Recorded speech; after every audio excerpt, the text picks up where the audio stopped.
última forma de realizar un plan de mantenimiento es quizá la forma más exhaustiva, la forma más compleja de realizar el plan de mantenimiento. Recordemos, hemos hablado del plan de mantenimiento basado en instrucciones de fabricantes, el plan de mantenimiento basado en protocolos genéricos que hemos elaborado previamente.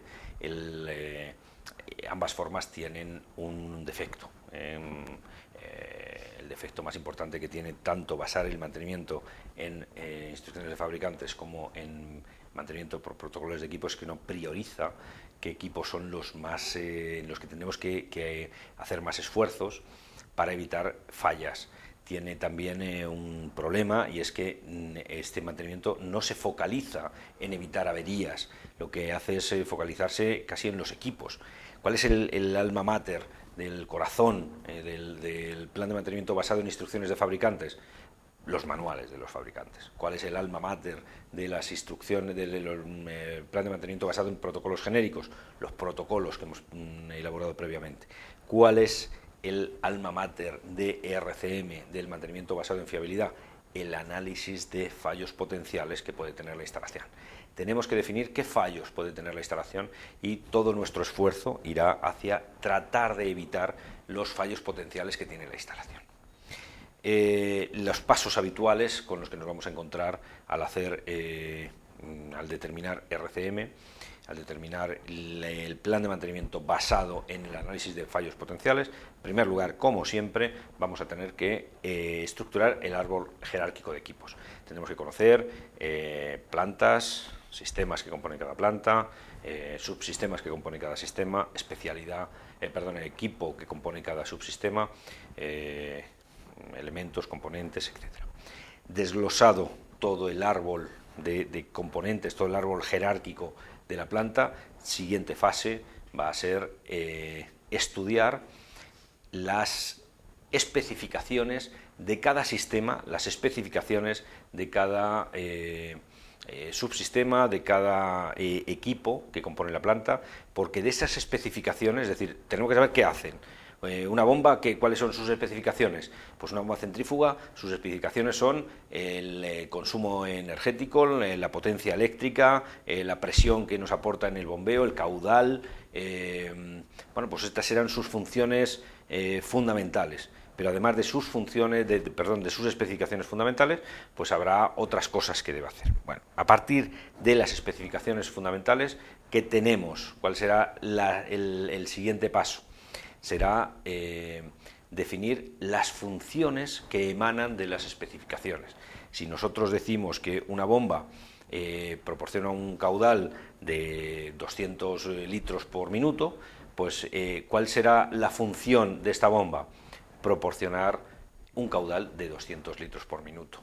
La relación entre especificación y función es una relación bastante directa. Ahí veremos funciones primarias y hay funciones secundarias.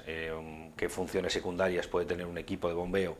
Pues contener el fluido, es decir, que no fugue, mantener una integridad estructural, no se desarme o que no tenga algún elemento suelto o roto.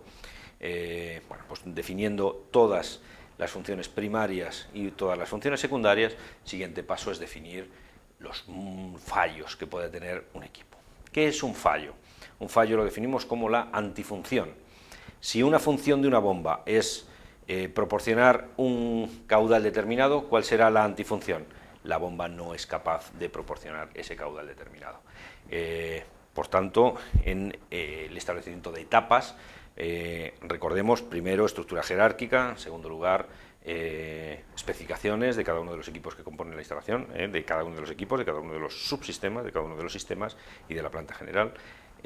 A continuación, definición de las funciones, tanto las funciones primarias relacionadas normalmente con la especificación como las funciones secundarias, que en muchas ocasiones no están relacionadas con la especificación, y a continuación, definición de los fallos que puede tener.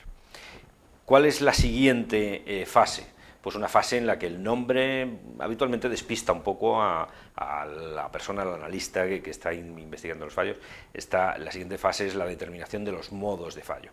¿Qué es un modo de fallo? Bueno, pues no es más que preguntarse por qué, el porqué de un fallo.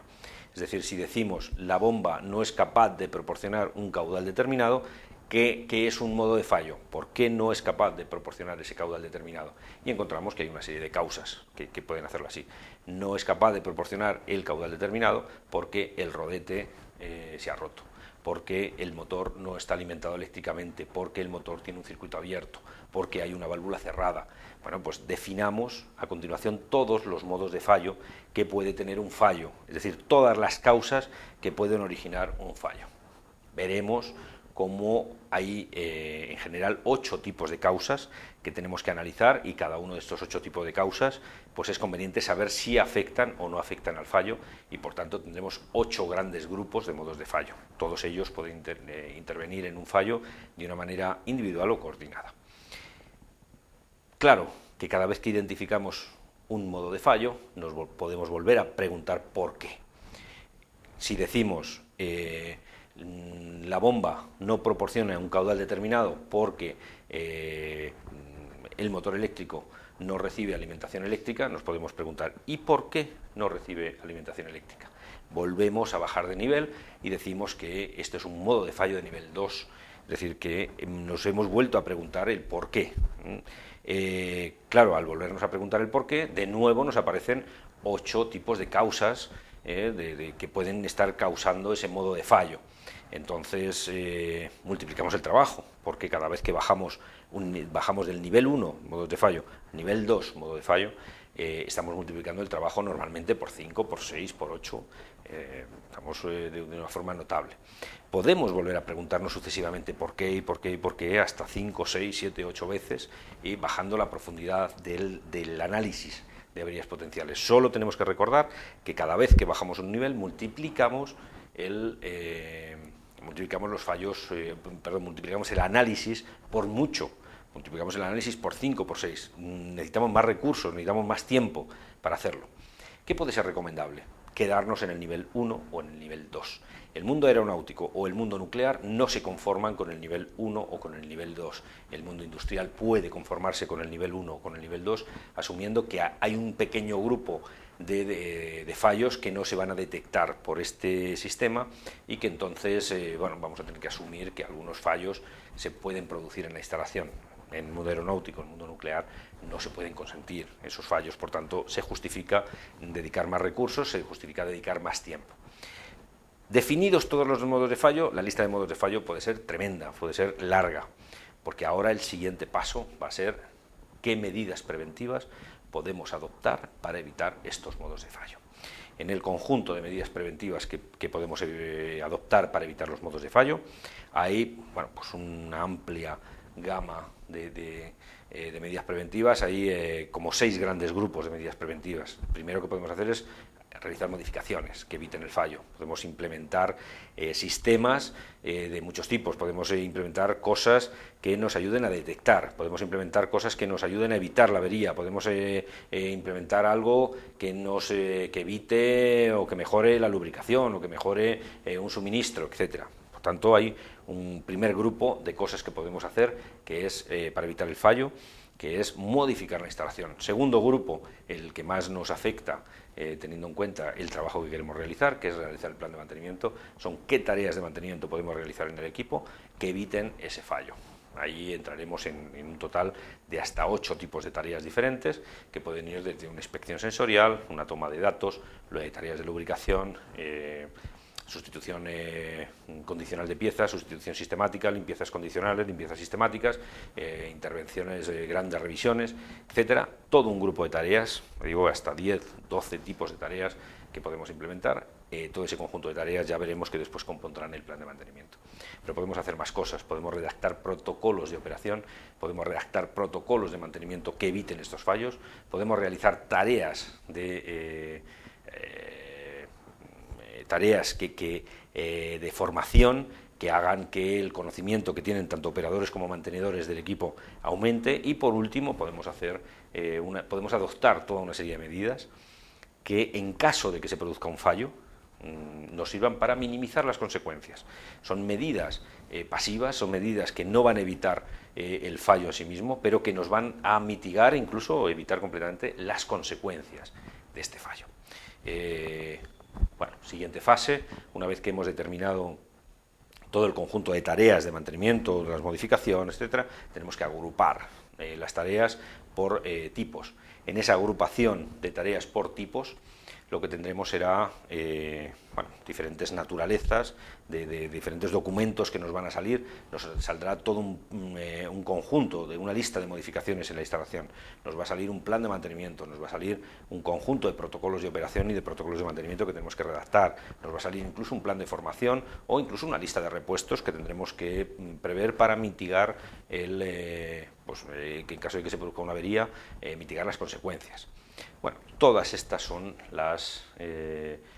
todo esto es lo que emana de un análisis RCM, de un análisis de fallos de una instalación, y uno de los documentos es el plan de mantenimiento. Ese plan de mantenimiento ahora requerirá que le añadamos el mantenimiento predictivo, que le demos un formato adecuado en el que definamos, ya tenemos definidas las tareas, tenemos que definir ahora la frecuencia, la especialidad, si es necesario permiso de trabajo, si es necesario implementar, parar o mantener en marcha la máquina, tendremos que estimar cuál es el tiempo necesario para llevarla a cabo. Todo ese conjunto de tareas agrupados en gamas y esas gamas correctamente gestionadas serán el plan de mantenimiento de la instalación. La última forma de elaborar un plan de mantenimiento se basa en el análisis de fallos potenciales de la instalación. Es la base del Reliability Centered Maintenance, que es el mantenimiento basado en fiabilidad, y es el mantenimiento que originariamente nació del mundo aeronáutico y tiene como función el intentar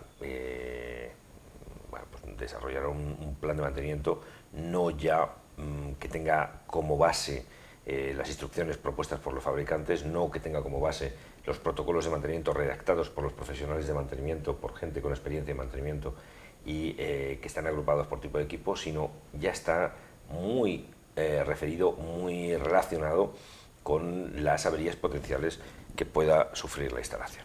¿Qué es RCM? Pues fundamentalmente es una técnica para tratar de evitar fallos que pueden producirse en un sistema o minimizar los efectos de estos.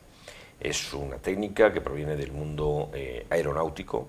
En este mundo se conoce con diferentes nombres, pero el nombre más extendido sin duda es el Reliability Centered Maintenance, un nombre ideado por los padres de esta metodología, que se llamaban Nolan y Heap, y que es una metodología de finales de los 70 y que está muy relacionada con un modelo concreto de avión que fue la base de este modelo. ¿Qué es RCM? Pues desde luego no es... RCM no está orientado a mantener los equipos, está orientado a evitar los fallos críticos y los fallos significativos y a minimizar las consecuencias de todos los fallos que puedan suceder. Hay una visión muy diferente entre RCM y otros sistemas de mantenimiento, otras formas de determinar el plan de mantenimiento, otras formas de gestionar el mantenimiento. RCM parte de una idea: no existen equipos críticos, existen fallos críticos. Aunque pueda parecer que la diferencia es pequeña, no lo es en absoluto. La determinación de tareas que evitan los fallos de mantenimiento y que componen el plan de mantenimiento es uno de los productos del análisis RCM, pero además de este producto hay otros productos, como es toda una lista de mejoras, toda una lista de protocolos de actuación en caso de fallo, un stock de repuesto que es necesario mantener en planta para afrontar el mantenimiento de la instalación, y la redacción de una serie de procedimientos, tanto de operación como de mantenimiento, e incluso un plan de formación que redunde en que el número de averías que presente la instalación sea menor. Como referencias históricas, en 1960 aproximadamente nace MSG-1, el Metering Steering Group, que trataba de abordar el mantenimiento del Boeing 747, un avión que acababa de ponerse en servicio, y se buscaba determinar cómo mejorar los resultados de un avión. Lo que se buscaba fundamentalmente es que el avión no se cayera. Hasta ese momento la visión del mantenimiento era que las piezas tienen una vida y con esa vida que tienen, lo que hay que hacer es sustituir la pieza antes de que llegue al final de su vida útil. Lo que se propone por parte del Metering Steering Group es que no todas las piezas pueden llevarse a un mantenimiento sistemático por horas de funcionamiento, sino que hay piezas que es mucho más interesante abandonar ese concepto de pieza y abandonar ese concepto de vida útil y trabajar en otro concepto, que es el de tratar de determinar si la pieza se encuentra en buen estado o en mal estado y intervenir anteriormente. En 1970 se mejora este MSG1 y se pone en marcha el MSG2, que pues ya se extiende no solo al Boeing 747, sino que se extiende al resto de aviones del mercado. El paso es un paso gigantesco. MSG1 demostró que el avión podía tener muchas menos incidencias orientando el mantenimiento de esta manera, y en 1978 se publica el libro de Nolan y Heap, que es un libro titulado Reliability Centered Maintenance, que es precisamente lo que después da lugar a la técnica, y aparece un diagrama lógico de decisión en el que se trata de definir cuándo un sistema o cuándo una pieza debe ser llevada a mantenimiento sistemático, cuando una pieza puede ser considerada de otra forma, puede ser analizada de una forma diferente. En 1980, pocos años después de la publicación del libro de Nolan y Heap, aparece el Metering Steering Group 3, ya muy influenciado por el trabajo de estos dos autores. Recoge desde luego esta metodología todo lo mostrado por estos dos autores de referencia en el mundo del mantenimiento. Incluso el EPRI, la asociación EPRI, que estudia sistemas de generación de energía eléctrica, pues aplica RCM al mundo nuclear. Nolan continúa su trabajo, pero ya de la mano de Mowbray. Mowbray es otro de los grandes autores de RCM y diseñan una aplicación de RCM a la industria, RCM2.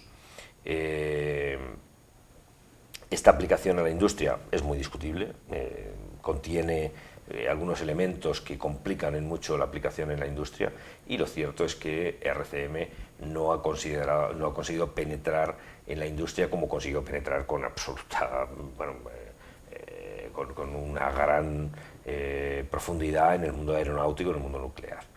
Es conveniente examinar y estudiar por qué RCM2 no consigue los mismos resultados que estaba consiguiendo MSG3 o que estaba consiguiendo RCM aplicado al mundo aeronáutico, y pues será interesante ver cuáles son las diferencias entre lo que propone RCM2 y lo que proponía RCM. RCM2 es una marca, recordemos que RCM2 no es más que una marca comercial de un RCM diseñado por Nolan y Mowbray. En 1990 aparece ya MSG3, en la segunda edición recoge algunas mejoras sobre MSG3 primera edición, y en el año 2000 aparece un estándar porque muchas metodologías trataban de parecerse a RCM, pero eran metodologías simplificadas que desnaturalizaban en gran manera el RCM.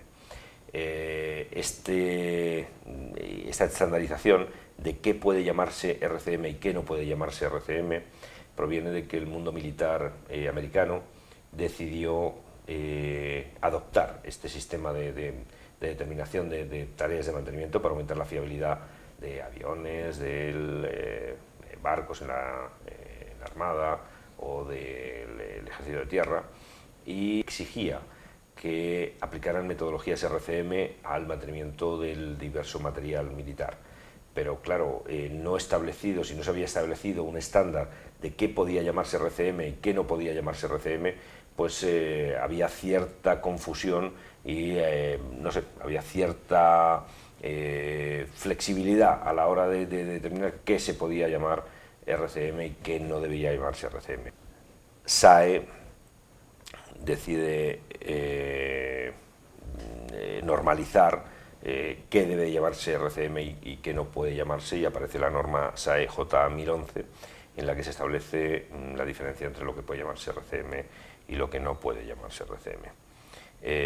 También hacia el año 2000 aparece la tercera versión de MSG3, que recordemos que MSG y RCM parten de las mismas ideas, la única manera, son metodologías muy paralelas, no son exactamente iguales, pero su mayor diferencia o su única diferencia es el diagrama de decisión lógico, que es ligeramente diferente, pero que ambos van encaminados a la misma vía. En cuanto a sus referencias históricas, aquí vemos un diagrama y en 2011 Renovetec decide aplicar o intenta analizar por qué RCM2 no está teniendo el éxito debido, no está consiguiendo buenos resultados en la industria y respetando pues, todo lo señalado por la norma SAE J1011, decide acometer la aplicación de RCM,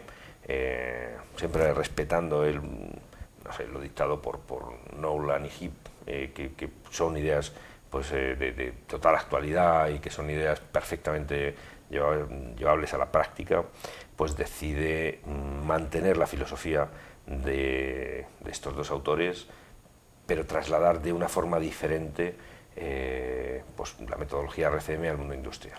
Aparece RCM Power Plan, que es una marca registrada de RCM y que lo que pretende fundamentalmente es dar una pauta muy clara de cómo aplicar RCM a las centrales eléctricas. ¿Cuál es la diferencia entre el RCM2 y RCM Power Plan desarrollado por Renovetec? Pues que RCM2 no aplica RCM a todos los equipos.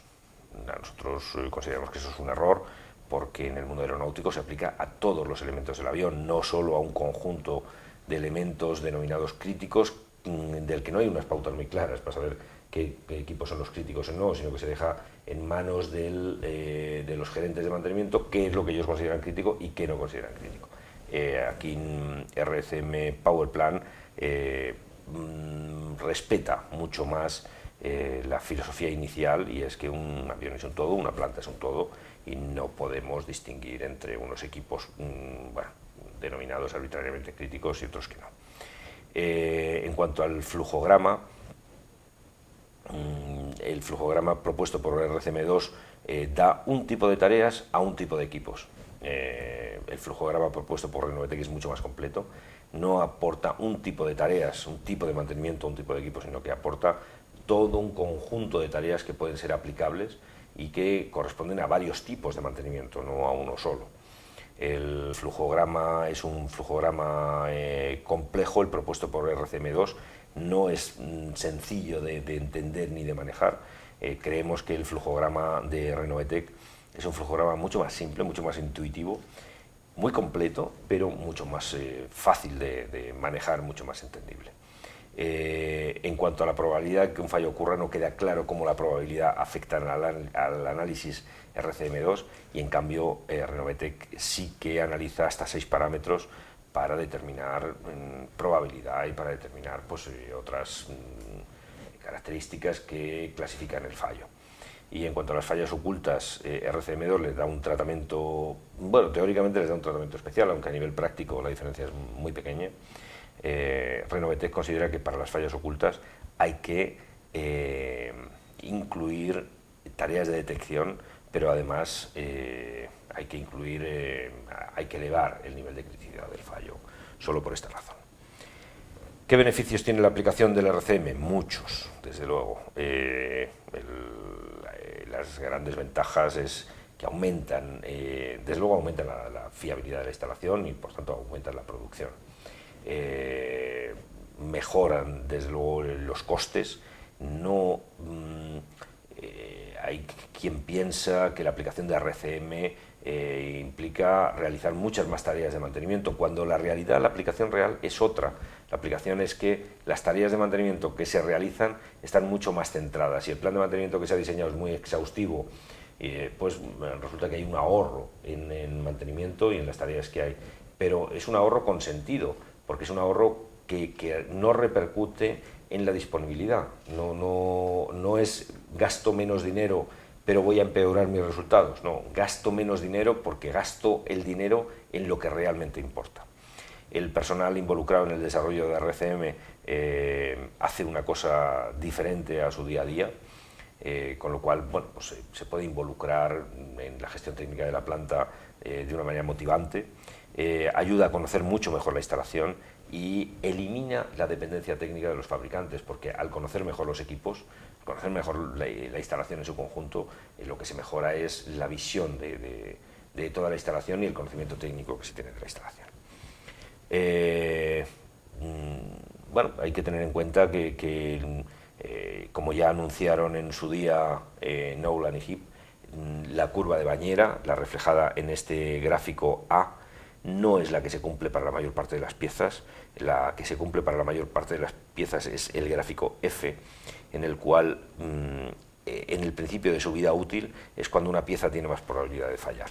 Por tanto, no interesa hacer revisiones programadas por horas de funcionamiento o por periodos naturales de gran alcance en muchos de los casos, porque no estamos mejorando los resultados, lo que estamos metiendo es más incógnitas, estamos haciendo que los equipos puedan generar unas fallas que antes no tenían. Recordemos la frase que suelen decirnos los mecánicos más experimentados, que dicen que si una cosa funciona no la toques. Bueno, pues estadísticamente puede comprobarse que esa frase es correcta, que esa frase, si algo funciona y decidimos tocarlo, desmontarlo y cambiarle piezas, igual le estamos introduciendo fallos que antes no tenía. ¿Qué inconvenientes tiene la aplicación de RCM? Pues algunos de cierta complejidad. La profundidad técnica con la que se realiza el análisis exige técnicos muy bien formados. Se requiere un tiempo que a veces las instalaciones no tienen. Aquí estamos hablando de que un análisis de RCM puede llevar entre un mes y un año, entonces, dependiendo de la complejidad del sistema que se esté analizando, de la planta que se esté analizando. Claro, un tiempo más gente muy preparada, recursos caros, pues significa que el coste de RCM es un coste elevado. ¿Qué riesgos tiene RCM? Fundamentalmente el riesgo es que empecemos el trabajo, no hagamos determinadas fases correctamente y todo el dinero invertido no valga para nada.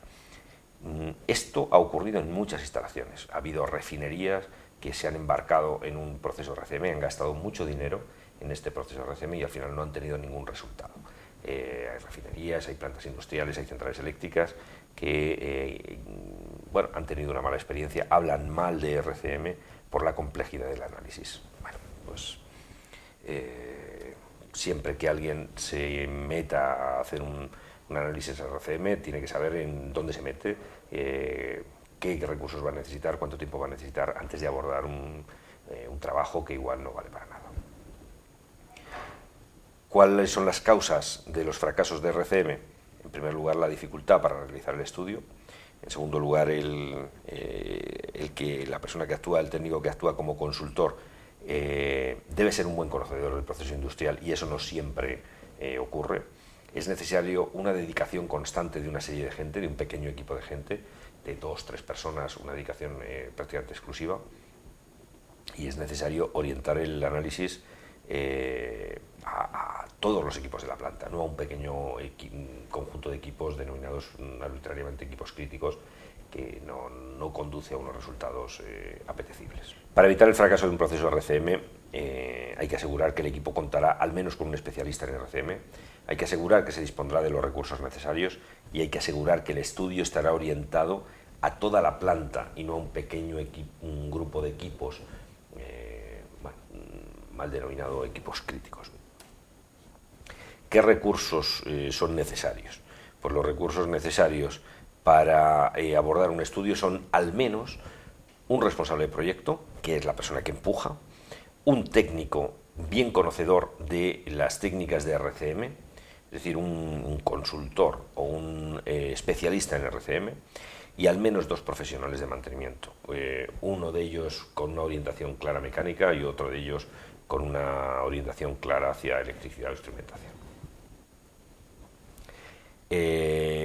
Claro, ¿qué equipos debemos estudiar? ¿Por qué se insiste tanto en evitar la visión del equipo crítico? Porque enfocar el análisis hacia equipos críticos nos lleva a un análisis sesgado, muy parcial, que no nos permite elaborar el plan de mantenimiento completo de la instalación. En la industria aeronáutica se analiza todo el avión, porque es todo el avión el que no tiene que fallar, no una parte del avión, no se analizan los motores, se analiza todo, porque un avión puede fallar por el tren de aterrizaje, por los motores, por los alerones, por un control concreto, por el sistema de combustible, etc. Entonces, se analiza todo. En una industria igual, hay que analizar toda la industria, no hay que analizar un pequeño grupo de equipos. Cuando se ha llevado a la práctica, en muchos casos, RCM a una instalación industrial, se ha analizado este pequeño grupo de equipos en una gran profundidad. Pero claro, es un análisis lento y caro, y al final solo se refiere a una pequeña parte de la instalación. Y con el resto de la instalación, ¿qué hacemos? No la analizamos y hacemos un plan de mantenimiento basado en las instrucciones de los fabricantes. ¿Qué es lo que hay que hacer? RCM2 no tiene una buena respuesta a esta pregunta, y es una de las causas por las que RCM2 no puede salir adelante. Hay que tener en cuenta que una instalación se puede detener, puede paralizar su producción por muchas razones, y no solo por los fallos en los equipos críticos.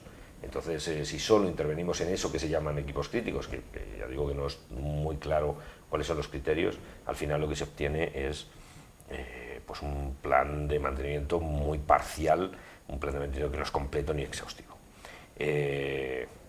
RCM aplicado solo a equipos críticos no acaba con los problemas de la planta, no mejora los resultados y cuesta mucho dinero. RCM2 parte de una visión derrotista, es que no podemos analizar toda la planta. Entonces, como no podemos analizar toda la planta, como es muy complejo analizar toda la planta, es mejor centrarse solo en un pequeño grupo de equipos que son los equipos críticos. No podemos asumir esa derrota inicial ya sin haber dado batalla, porque no es cierto. Se puede analizar toda la planta a un nivel de detalle suficiente para que aporte buenos resultados. RCM debe ser aplicado a toda la instalación. ¿Cómo? Pues la primera cosa que hay que dividir es, como siempre, la planta de sistemas, dividir los sistemas en subsistemas, descomponer los subsistemas en elementos o equipos y realizar el estudio en todos los sistemas, en todos los subsistemas y solo en una parte de los equipos considerados mantenibles. Realmente el grueso del análisis se hace en los sistemas y en los subsistemas.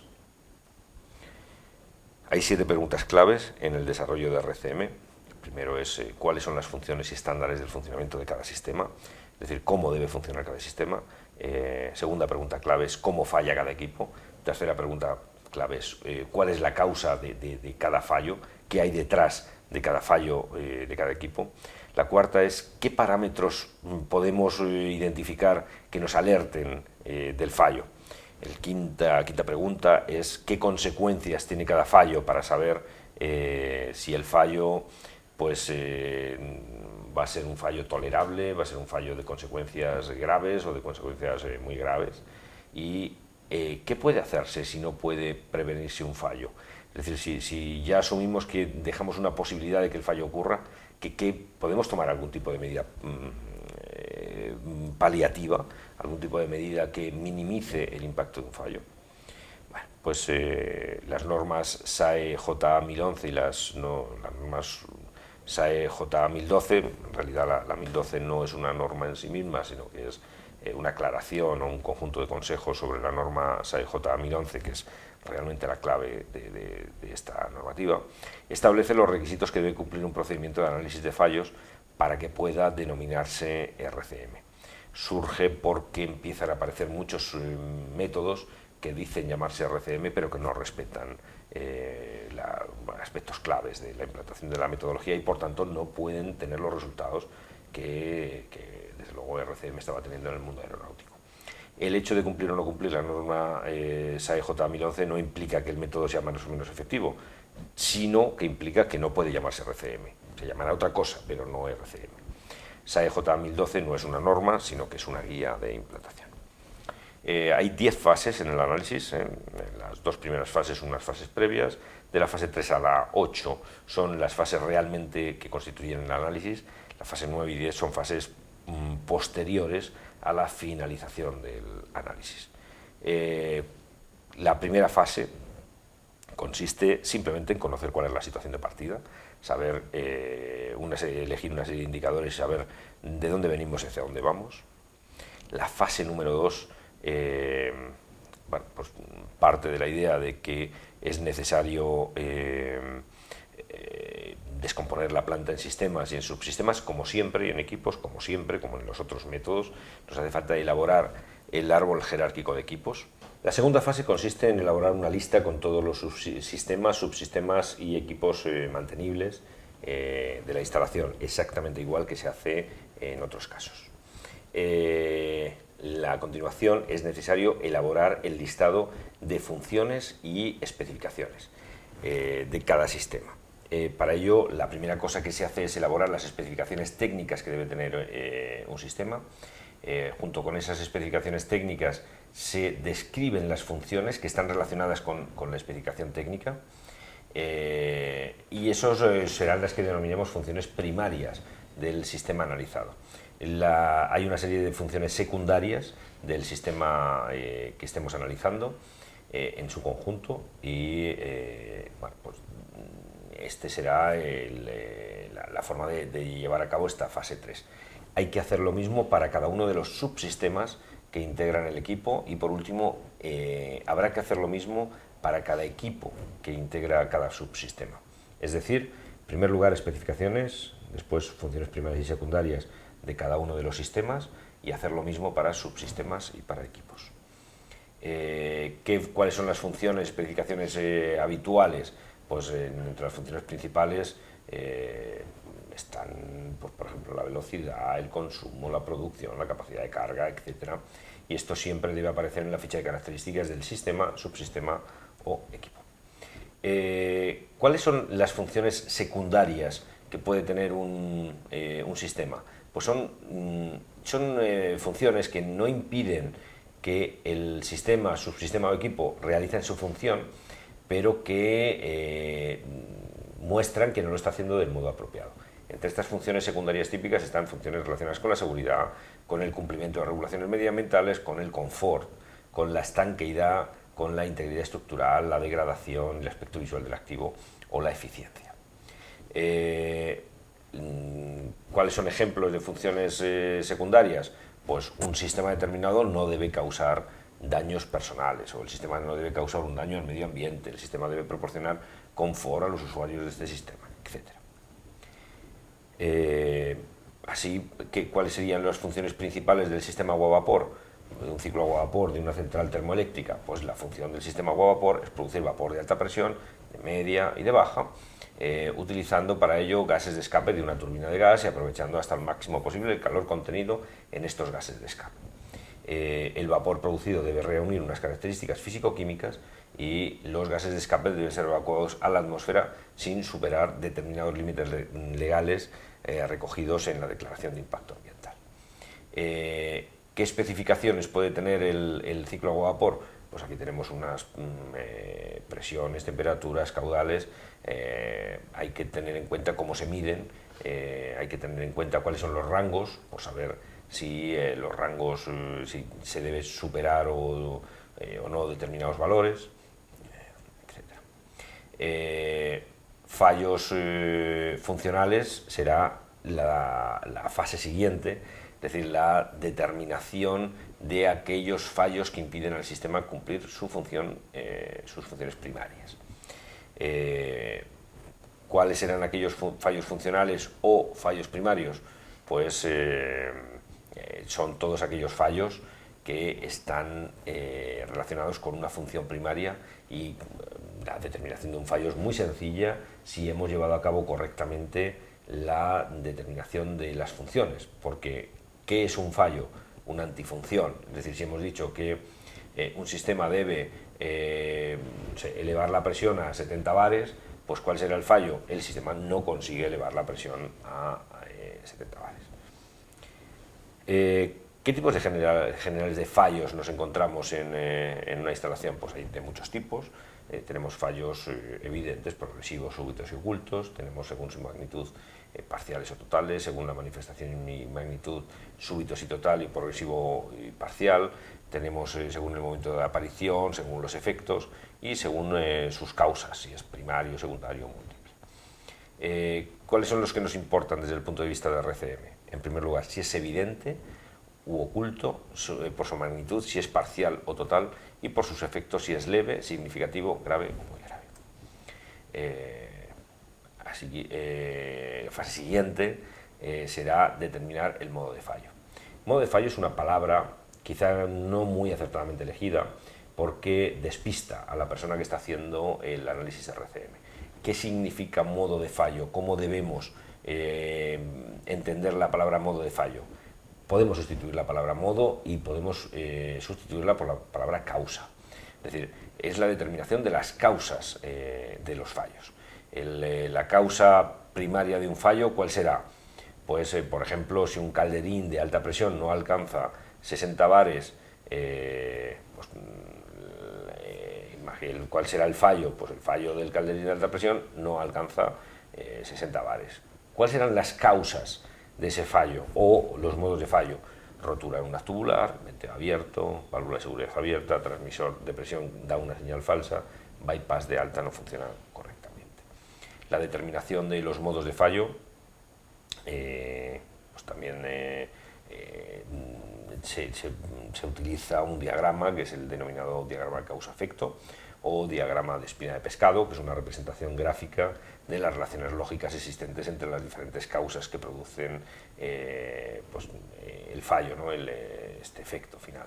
Sirve para mostrar de una manera muy gráfica todo el conjunto de causas, y el mayor valor es su sencillez, la sencillez para su aplicación y cómo se pueden indicar en él causas, subcausas, etc.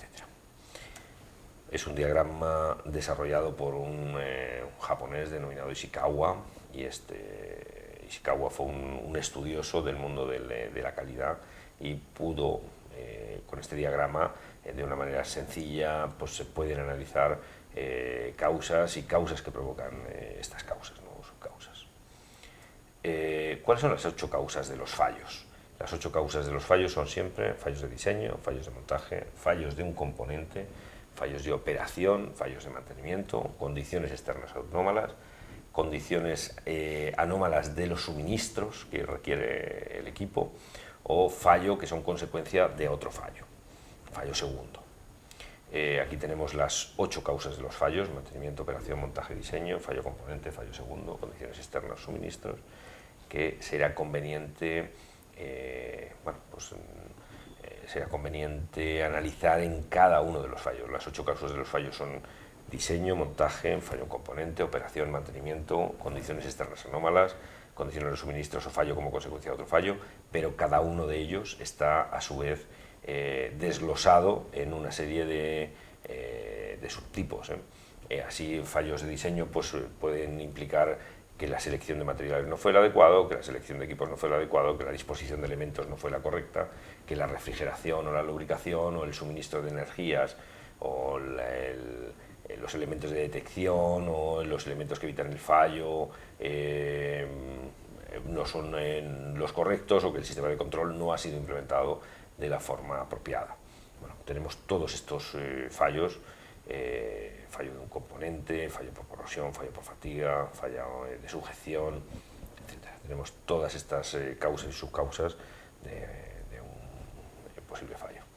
Es necesario analizar, además, una vez que hemos determinado todos los modos de fallo, es muy laborioso, la fase 5, llegar a listar todos los posibles modos de fallo de un sistema, recordando que además, una vez que acabemos con un sistema, tenemos que analizar cada subsistema por separado, y después tendremos que valorar si compensa analizar los equipos por separado. A partir de ese momento hay que analizar la importancia del modo de fallo. Hay diversos modos los modos de fallo pueden tener varias categorías. Las categorías más habituales son estas 4: crítico, importante, tolerable e insignificante. Es decir, que para cada uno de estos modos de fallo o causas de fallo tendremos que definir si esa causa de fallo es crítica, es importante, es tolerable o es insignificante. ¿Cuáles son los parámetros que se analizan? En primer lugar, se analiza la seguridad, a continuación el impacto medioambiental, el impacto en la producción, los costes de mantenimiento, la probabilidad de que el fallo ocurra y la facilidad o no para detectar el fallo. Estos son los 6 parámetros que se analizan de un modo de fallo. hablando de la facilidad de detección, ¿qué tenemos? Que un fallo puede ser oculto o visible. Hablando de las consecuencias para la seguridad, tenemos que analizar las consecuencias para la seguridad de las personas, para el medio ambiente, para la producción en el peor de los casos y para el coste de reparación en el peor de los casos.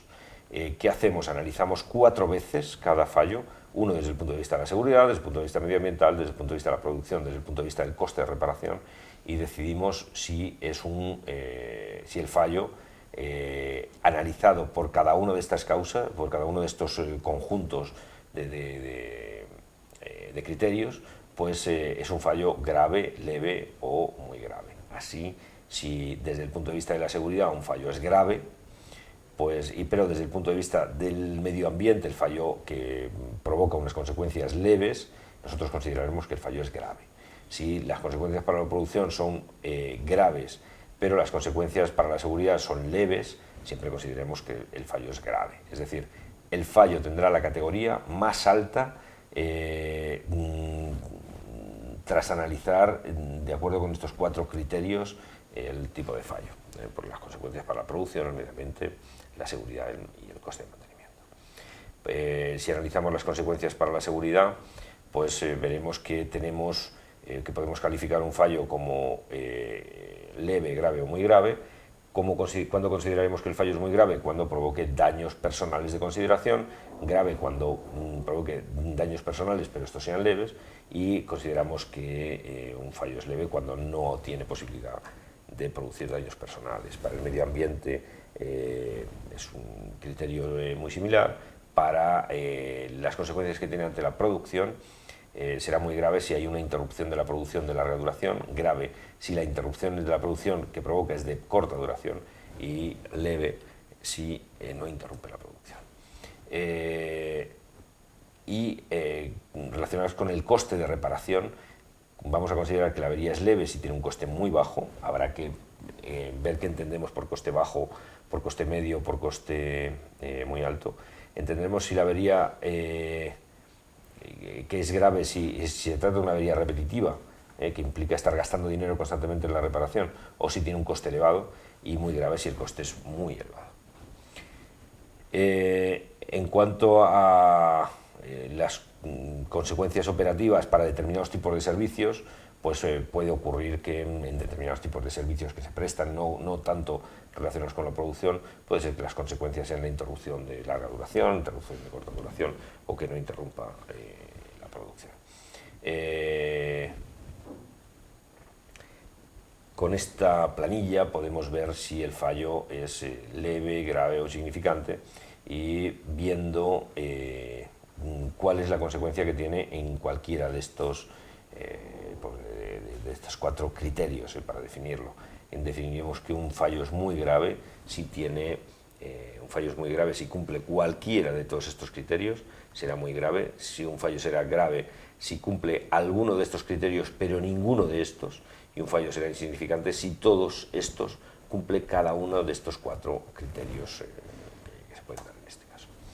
En cuanto a la probabilidad de que ocurra un fallo, ¿qué tipos de probabilidades tenemos? Pues tenemos probabilidad alta, probabilidad baja o probabilidad muy baja. Si es muy probable que ocurra, ¿cómo vamos a definir esta probabilidad? La podemos referir a si no hacemos nada, si no intervenimos de ninguna manera, el fallo se producirá ¿en cuánto tiempo? Pues entenderemos que el fallo es muy probable si al no hacer nada el fallo se produce antes de 2 años. Entenderemos que es poco probable si el fallo se produce antes de 5 años en caso de que no hagamos nada, y es altamente improbable si en caso de que no hagamos nada para tratar de recuperar la degradación o evitar el fallo, pues lo más probable es que no ocurra nada. Conviene revisar estos criterios en cada caso particular por ver si son de aplicación a todos o hay algunos fallos que requieren analizarse de otra forma. Hay una matriz que relaciona tanto la probabilidad como la gravedad, y es esta matriz en la que vemos que si un fallo es altamente improbable y leve, debemos considerar que el fallo es insignificante. Si es altamente probable y grave, debemos entender que el fallo es tolerable, igual que en el caso de que sea poco probable, pero que sea leve. Entenderemos que es significativo en estos tres casos, es decir, si es muy probable pero leve, si es poco probable pero grave, o si es altamente improbable y muy grave. Y entendemos que el fallo es crítico, que es la máxima categoría que puede tener un fallo, en los casos en que se trate de graves, muy graves y cierta probabilidad de que el fallo ocurra. ¿Qué ocurre si un fallo es oculto? Que era el sexto de los criterios que teníamos, pues que a lo que nos salga en esta matriz vamos a tener que incrementar en 1 la calificación. De esta manera, si el fallo es insignificante pasará a ser tolerable, si el fallo es tolerable pasará a ser significativo y si el fallo es significativo pasará a ser crítico. Claro, ahora tenemos que plantearnos medidas preventivas y esta es la fase 7. Hasta ahora ya habremos consumido una buena parte del tiempo. En las medidas preventivas estamos en partes más fáciles, pero aquí esta fase parte de un axioma, que es no podemos matar moscas a cañonazos, no podemos implementar medidas preventivas que eviten un fallo para cosas que son leves. Por tanto, nos hace falta la fase anterior, que es calificar el fallo para poder adoptar medidas preventivas acordes con la gravedad del fallo. Los 6 tipos de medidas que podemos aplicar son modificaciones en la instalación, tareas de mantenimiento preventivo, medidas para minimizar los efectos de un fallo, cambios en procedimientos de operación, redacción de procedimientos especiales de mantenimiento y actividades de formación. Todas las medidas deben estudiarse desde un punto de vista tanto técnico como económico. Es decir, que desde un punto de vista técnico hay que analizar qué medidas es posible implantar para evitar un fallo determinado. Desde un punto de vista económico, lo que hay que determinar es la escala, es decir, es saber cuánto cuesta esa medida. Lógicamente, podremos implementar medidas caras cuando los fallos sean críticos, pero no podremos implementar medidas caras cuando los fallos sean leves o tolerables o insignificantes. Sobre la modificación, ¿qué tipos de modificaciones podemos plantear desde el punto de vista técnico? Existen una serie de modificaciones como la sustitución de materiales, la modificación de la disposición, la implantación de sistemas antierror, la instalación de elementos o de equipos de reserva, las modificaciones en lubricación o refrigeración o en suministro de energía, las modificaciones en la instrumentación y las modificaciones en el control. Desde el punto de vista económico tenemos tres tipos de modificaciones. Las modificaciones de alto coste, de bajo coste o las que no tienen coste. Lo que es necesario analizar para cada modo de fallo particular en cuál de los dos grupos hacemos la modificación, pero desde luego, indudablemente, lo más importante será determinar cuál es el coste, porque las medidas de alto coste solo podrán encajar en fallos críticos y en cambio las medidas sin coste podrán encajar en todos los fallos. Recordemos cuáles eran las causas de los fallos, las 8 causas de los fallos, diseño, montaje, fallo componente, operación, mantenimiento, etc. ¿Qué medidas son las que podemos tomar desde el punto de vista del mantenimiento de la instalación? Desde el punto de vista del mantenimiento de la instalación, nosotros podemos, desde el punto de vista técnico, podemos hacer inspecciones sensoriales, lectura de anotación de parámetros, tareas de lubricación, sustitución de consumibles de bajo coste, análisis y mediciones de variables con instrumentos externos, verificaciones, sustituciones condicionales o sistemáticas, limpiezas condicionales o sistemáticas. Podemos hacer configuraciones, calibración, sustitución sistemática o sustitución sistemática de todas las piezas de desgaste que implique una instalación. Aquí tenemos, desde el punto de vista económico, también podemos dividirlas entre tareas básicas, tareas condicionales y tareas sistemáticas, entendiendo que las tareas básicas tienen un bajo coste, las tareas condicionales tienen un coste asumible, sobre todo porque en sí mismo la tarea condicional tiene un coste bajo y solo se interviene si se requiere, y las tareas sistemáticas siempre tienen un coste alto. Por tanto, aquí hemos dividido en colores entre las que normalmente tienen coste bajo, inspecciones sensoriales, lecturas, tareas de lubricación, sustitución de consumibles de bajo coste, las que tienen un coste medio, análisis y medición de variables con instrumentos externos, verificaciones, sustitución condicional de piezas o limpiezas condicionales, y las que tienen un coste elevado, que son las que vienen en un color granate. Hay que tener en cuenta que RCM no determina frecuencias y que para determinar frecuencias hace falta regirnos por otras normas. Recordemos lo que he hablado en el capítulo anterior referido a cómo determinar las frecuencias cuando se están elaborando los protocolos de mantenimiento, y cómo la frecuencia diaria está reservada para las inspecciones que prácticamente no tienen coste, las cosas diarias, las cosas que hace el equipo de operación. Las mensuales se reservan para aquellas tareas que hay que realizar pero que no se justifica realizarlas anualmente porque requieren una periodicidad mayor. Las frecuencias trimestrales son las más utilizadas cuando se trata de establecer la periodicidad de tareas relacionadas con mantenimiento predictivo. La mayor parte de las tareas rutinarias que se realizan en la instalación son de tipo condicional. La frecuencia anual es la más utilizada para todo tipo de trabajos, mecánicos, eléctricos, etc. Y esta frecuencia anual se divide en distribuida y en parada. La periodicidad bienal se reserva casi en exclusiva a la calibración, y las periodicidades trienal, cuatrienal, etc. se reservan para la realización de tareas de mantenimiento legal. Hay tareas preventivas, hay medidas preventivas que se pueden llevar a cabo para minimizar los efectos del fallo, es decir, son medidas pasivas, no evitan el fallo, pero minimizan sus efectos. Se pueden hacer cambios en el sistema de control, se pueden realizar trabajos de forma manual que normalmente se hacen de forma automática, pero se pasan a forma manual como forma de paliar los efectos.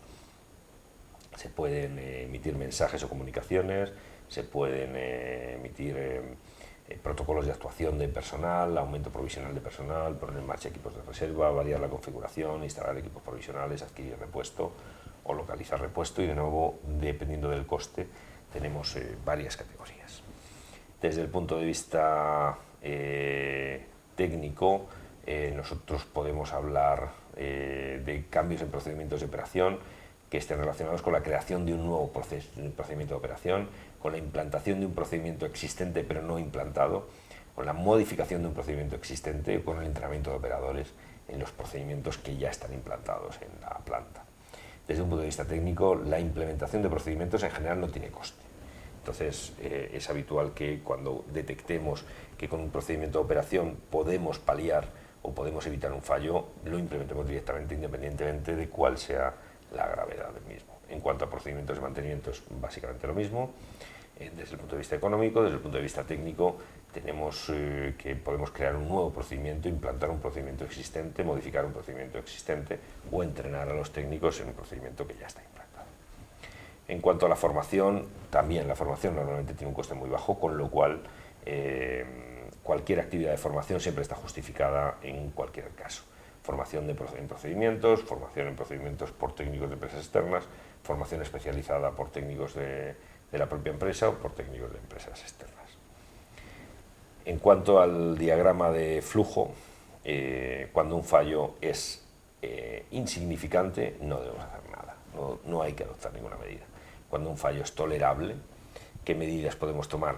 Medidas de bajo coste, que son esas: tareas de mantenimiento básica, cambios en procedimientos de operación y mantenimiento, que hemos visto que apenas tienen coste, formación, que tiene un coste extremadamente bajo, y medidas provisionales a adoptar en caso de fallo, pero medidas provisionales de bajo coste. Estas son la estrategia básica que trata de evitar fallos tolerables. Para tratar de evitar fallos importantes, aplicamos la estrategia condicional, que implicará modificaciones de bajo coste, tareas de mantenimiento condicionales o básicas. Ya añadimos las tareas condicionales a la estrategia básica, los cambios en procedimientos, la formación y las medidas provisionales en caso de fallo, pero ya de coste, incluso de coste medio. Para la estrategia de alta fiabilidad podemos modificar la instalación, podemos realizar tareas de cualquier tipo, podemos hacer cambios en operación y en mantenimiento, procedimientos de estas dos áreas, y podemos implementar medidas provisionales de cualquier coste. Este es el diagrama lógico que emana de RCM2. Es un diagrama más complejo que el diagrama visto en la página anterior. Este diagrama es sencillo de implementar, solo nos lleva determinar la criticidad del fallo crítico, importante o tolerable es lo que es un poquito más complejo, pero aplica una vez determinado si el fallo es crítico, importante o tolerable, no aparece, tenemos claramente identificado cuál es la estrategia que tenemos que seguir. Aquí en este diagrama no aparece con tanta claridad si el fallo es crítico y cuál es el crítico, importante o leve. No nos aparece tan claramente identificado cómo se analiza aquí la consecuencia y cómo se analiza la gravedad del fallo. El diagrama indudablemente es más complejo en cuanto a si el fallo es oculto o no. La consecuencia no es tan evidente como en el caso del análisis que se realiza con el sistema RCM propuesto por Renovotec. Este es el propuesto por SAE-J 1011. Bueno, es un diagrama también que tiene su cierta complejidad, es perfectamente compatible con el diagrama propuesto por Renovotec, pero el diagrama propuesto por Renovotec quizás sea más exhaustivo y a la vez más sencillo de entender. Ya estamos casi finalizando la aplicación de RCM, solo nos queda agrupar las diversas medidas preventivas en una lista de modificaciones a realizar, una lista de tareas de mantenimiento, una lista de medidas provisionales y una lista de procedimientos de operación a modificar, y una lista de instrucciones de mantenimiento e incluso un plan de formación a realizar. Estos son los 6 conjuntos de medidas que nos aporta RCM. Nos quedan 2 partes finales una vez que hemos analizado la instalación y los fallos potenciales y las medidas preventivas para evitar esos fallos potenciales, que es la puesta en marcha de estas medidas preventivas. Es una fase estratégica, es una fase crucial y, por desgracia, hay muchos responsables de instalaciones que se conforman con hacer el estudio, pero no después aplicar las consecuencias de ese estudio les cuesta mucho más trabajo. RCM no vale para nada si después no se ponen las medidas preventivas en marcha. Una vez que se han puesto en marcha es necesario auditar de vez en cuando, como es con cierta periodicidad, cómo está siendo la evolución de los resultados. Habrá que evaluar si las medidas han sido implantadas, si han sido implantadas correctamente, cuáles han sido los resultados, compararlas con los valores iniciales y replantear estrategias en caso de que nos estemos apartando de los objetivos fijados. El diagrama que habla sobre actuar, planificar, hacer y verificar se cumple perfectamente en lo propuesto por Renovotec. En las fases 1, 2, 3, 4, 5, 6, 7 y 8, aquí vemos cómo son las diferentes formas de aplicar pues, este diagrama de actuar, planificar, hacer y verificar, y vemos que hay una serie de diferencias entre las 3 formas de realizar el plan de mantenimiento. En primer lugar, la de los fabricantes, basada en las recomendaciones de fabricantes, es quizá la más simple, pero que veíamos que tenía algunos inconvenientes insalvables.